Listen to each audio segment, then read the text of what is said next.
There comes a moment on the path when the pressure around you tightens in a way that feels personal. Your energy feels heavy. Your motivation evaporates. Your clarity dims. You start waking up tired no matter how much you rest. People who once felt neutral suddenly feel abrasive. Your thoughts become tangled in fear or doubt that doesn't feel like yours. And the question rises from the deepest place in your survival system. Am I cursed? Is something trying to stop me? It is a frightening thought because it makes you feel hunted by forces you can see. But before you assume the worst, you have to understand something most spiritual teachings skip. Clearing and interference often feel identical from the inside. The moment your resonance increases, the density that can't follow you has to leave. And when density is leaving, it screams. It throws projections, memories, insecurities, and old energetic debris through your field on its way out. You feel the turbulence not because you're under attack, but because you're ejecting what was suppressing you. The pressure doesn't mean something is closing in.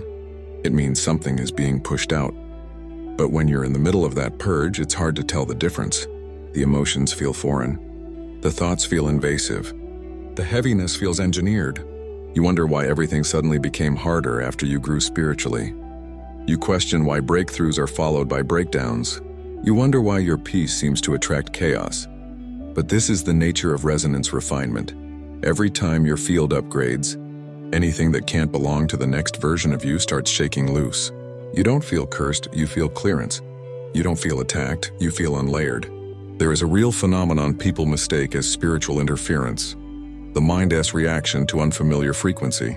When you grow in consciousness, your nervous system doesn't immediately recognize the upgrade. It associates unfamiliar inner peace with danger, because danger is what it's used to. When things get too still, too quiet, too open, the system interprets it as a signal that something is wrong. Your biology panics precisely because your spirit is expanding. The internal alarm you feel isn't an enemy. It is your old identity gasping for relevance. It is the part of you built on fear trying to survive the version of you built on truth. Then there's another layer, the energetic recoil that happens when you break old patterns.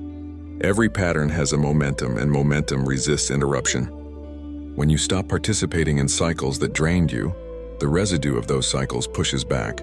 Not because they're sentient, but because they're habitual. The human body, mind, and energy system are creatures of pattern, and breaking pattern feels like death to the parts of you still wired for old survival strategies. This recoil is not interference. It's withdrawal. Your system isn't being invaded, it's detoxing. But of course, there are moments when energy truly does not feel like yours. Thoughts that slip in sharply, emotions with no origin, fatigue that feels imposed, paranoia that comes out of nowhere. In those moments, you must understand something subtle. Not every foreign energy is an attack. Most of the time, it's resonance contact.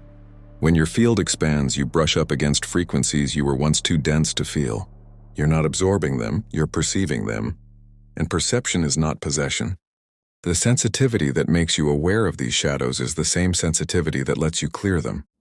You're not being swallowed by darkness. You're becoming aware of a layer of reality you've always walked through unconsciously. Awareness feels like interference only when you don't yet trust your own strength. Still, there is a truth many avoid. Interference does exist, but not in the cartoonish way spirituality portrays it. Most attacks and aren't beings targeting you. They are unintegrated fragments of your own unconscious field trying to stay attached. Not demons, but memories. Not curses, but contracts. Not entities, but emotional imprints trained to survive through repetition. The parts of you that learn to thrive through self-sabotage do not disappear peacefully. They try to pull you back into familiar pain, because familiar pain feels safer than unfamiliar freedom. When you feel attacked, you are often feeling the last scream of a pattern that knows it's dying. There's also projection interference. When someone's resentment, jealousy, or unresolved emotion gets entangled with your field. But even in those cases, the interference only sticks where you still have resonance overlap. People can only hook into the parts of you you haven't claimed yet. They can only influence the versions of you that are still fragmented. You are not vulnerable because others are powerful. You are vulnerable because you are mid-integration, and mid-integration always feels like a storm. So how do you know the difference between being cursed and clearing? Look at your trajectory. If everything feels heavy but you're becoming more self-aware, more honest, more awake to your patterns, you're clearing. If your external life feels chaotic but your internal truth feels stronger, you're clearing. If the pressure is intense but you feel a strange sense that something is shedding, you're clearing. Clearing feels like drowning and surfacing at the same time. Painful but directional. Interference feels different. Interference creates confusion without expansion. It keeps you looping without insight. It drains you without revelation. It disconnects you from your intuition instead of amplifying it. It pulls you inward without giving you anything to integrate. True interference collapses clarity, numbs inner guidance, and erodes connection to truth. Clearing, on the other hand, amplifies sensitivity, even if what you're sensing is uncomfortable. Clearing brings buried truth to the surface. Clearing intensifies awareness. Clearing is disruptive, but it's purposeful. Most of what people call curses are actually openings. Most of what they call spiritual attacks are actually resonance purges. Most of what they fear as darkness is just density burning. And you can always tell when you're dealing with clearing because clearing ends with expansion. You inhale after. You stand taller. Your field feels wider. Even if the process was brutal, something in you knows you just released a lifetime of weight. You feel emptied in the best way, stripped of something that was never yours to carry. This is the truth most people never learn. Your awakening made you more sensitive, not more cursed. You're not being targeted. You're being transformed. You're not under attack, you're under reconstruction. The pressure you feel is not an enemy closing in. It's your own soul pushing outdated structures out of your system so you can breathe in a way you never have before. If you feel blocked, heavy, oppressed, or energetically watched, pause before you panic. You may not be cursed, you may be clearing. And clearing always feels like something is after you until you realize the only thing dying is the version of you that was built on fear. At some point, you have to confront the truth that most of what you fear energetically is a misinterpretation of your own awakening. You are becoming more sensitive, more perceptive, more open. And openness feels like vulnerability until you learn how to stand inside it without flinching. But sensitivity is not danger. Sensitivity is clarity. And clarity is the opposite of being cursed. It is the beginning of sovereignty. The problem is that your system has not yet learned to interpret what it's feeling. You pick up signals that used to be invisible and assume they must be threats, when in reality they are simply layers of reality you were numb to before. Awakening doesn't increase danger, it increases perception. And perception feels like danger until you learn to trust your own field. So let us make the distinction clear with the subtlety most teachings skip. Real interference is not loud. It is not dramatic. It is not the cinematic force people imagine. Real interference aims to dull your awareness, not terrify you. It tries to shrink your field, not overwhelm it. It numbs intuition, collapses discernment, and erodes the inner signal that tells you what's true. If you feel overwhelmed, emotional, raw, or internally loud, you're almost never experiencing interference. You're experiencing clearing. Clearing brings everything to the surface. It forces confrontation. Interference suppresses. Clearing amplifies. Interference fogs. Clearing sharpens even when what you're seeing hurts. This is where people get lost. They mistake intensity for attack and mistake numbness for safety. They think the storm means danger and the quiet means protection. But in energy work, the opposite is usually true. Storms happen when your field is pushing out debris. Quiet happens when something has dampened your connection to yourself. If your mind feels chaotic but your core feels aware, you are clearing. If your mind feels silent but your truth feels unreachable, that's interference. Most people never learn to tell the difference because they were trained to fear discomfort more than disconnection. But discomfort is a sign of movement. Disconnection is a sign of suppression. And suppression is far more dangerous than discomfort. You grow by learning to stay conscious inside turbulence. When the purge hits, old emotions, buried memories, intrusive thoughts, energetic heaviness, your instinct is to fight it or run from it. But fighting increases attachment and running increases fear. The only path through clearing is to remain present without personalizing the debris. The emotions that surge aren't trying to define you, they're trying to leave you. The thoughts that echo aren't trying to convince you. They're trying to expire. The heaviness you feel isn't trying to pin you down. It's detaching from your field. Clearing requires stillness, not strategy. When the storm rises, your job isn't to fix it. It's to witness it without collapsing into it. And what about real interference and the subtle kind, the quiet kind? It happens when something in your system is unclaimed. Shame, self-doubt, unresolved grief, suppressed anger. These become openings where external frequencies can latch. Not because those frequencies are powerful, but because resonance seeks resonance. What hooks into you is always what matches you. That's why sovereignty is never about building walls. It's about closing gaps. You don't become sovereign by shielding. You become sovereign by integrating the parts of you that were afraid. Integrated people don't attract interference because there's no fragmentation left to attach to. Projection from others can feel like interference too, jealousy, resentment, unspoken judgment.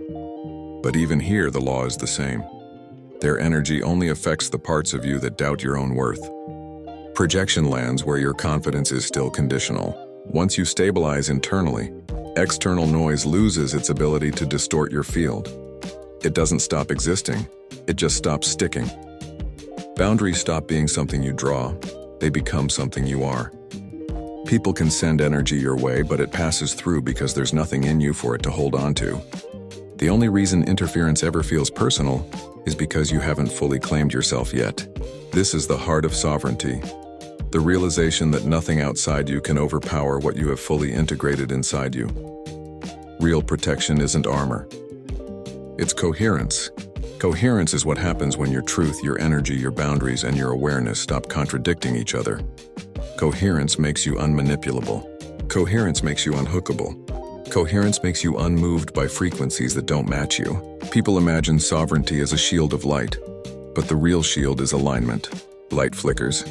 Alignment holds. As you move deeper into the spiral, you start to see that clearing is a gift disguised as disruption. Every emotional eruption is an evacuation. Every sudden exhaustion is a reboot. Every wave of doubt is the final echo of a pattern losing its grip. You learn not to personalize turbulence. You learn not to panic inside intensity. You learn that the noise isn't you, it's leaving you. Once you understand this, fear dissolves. You stop interpreting every energetic shift as a threat and start recognizing it as evolution. Fear fades because understanding replaces superstition. And then comes the moment you didn't know you were waiting for, when your field begins to feel like your own for the first time. Not because nothing touches you, but because nothing dictates you. You can sense external energy without absorbing it. You can feel internal emotion without becoming it. You can detect projections without internalizing them. You can recognize clearing without labeling it as attack. You can move through spiritual intensity without collapsing into fear. You stop living reactively and start living consciously. You stop feeling hunted and start feeling aware. This is when you understand that being cursed was never the truth. You were clearing the whole time. You were shedding inherited patterns. You were releasing old survival strategies. You were ejecting emotional residue from timelines you didn't even realize you were carrying. You were confronting the unlived parts of your life so they could finally stop haunting you. You were not under attack. You were under transformation. The pressure wasn't external. It was internal evolution compacting all the outdated fragments into one final purge. The darkness wasn't invading you. It was exiting you. And when it does exit, you feel the shift immediately. Your thoughts become quieter. Your breath becomes deeper. Your intuition returns with sharpness. Your energy feels lighter but not fragile, clean. You realize how much weight you were carrying that was never yours. You realize how many of your fears were inherited. You realize how much of your heaviness was unprocessed memory. And in that clarity, something in you stands up that had been asleep for years. That is sovereignty, not domination, not spiritual arrogance, not armor. Just the quiet realization that you are no longer afraid of your own depth. Clearing isn't punishment, it's purification. Interference isn't power, it's misalignment. And sovereignty isn't separation, it's self-possession. When you learn to tell the difference between clearing and interference, you stop living in fear of the unseen. You stop interpreting your evolution as danger. You stop surrendering your power to shadows. You become the kind of person whose awareness itself is protection. Shadows cannot swallow someone who can see them. Density cannot dominate someone who can name it. And nothing external can curse someone who is fully returned to themselves. You're not cursed, You're clearing. You're not under attack. You're releasing the version of you that needed to believe in enemies. And when that version finally dissolves, what rises is the one thing interference can never touch. A self who knows its own field, its own truth, and its own power.